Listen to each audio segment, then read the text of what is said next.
ஐயோ, சற்று முன் எனக்கு முன்னால் நடந்த அசம்பாவிதம்.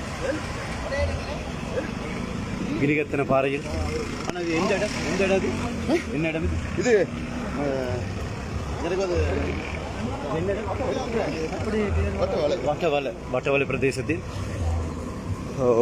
காலை வேளையில் மிக கவனமாக செல்ல வேண்டும். கட்டண நோக்கிய ஒரு பஸ்ஸில் கொழும்பு சென்ற பஸ்ஸாக இருக்க வேண்டும். கடவுளே, பின்னால் இருந்தவர்களுக்கு சேதம் போல் தெரிகின்றது. இந்த பஸ்ஸில் நீங்கள் இந்த பஸ்ஸில் வந்தீங்க? இங்கே வந்தீங்க இல்லையா? நீங்கள் கிளம்ப போகிறீங்களா? ஆமாம் மிஸ், கிளம்ப போகிறீங்க. Good morning teacher. என்ன நீங்கள் இந்த பஸ்ஸில் போனீங்க? ஐயோ ஷி, இது எங்கள் ஆசிரியர் இந்த பஸ்ஸில் தான் சென்றுள்ளார். கடவுளே, யாருக்கு சேதம் இல்லை தானே? ஐயோ கடவுளே.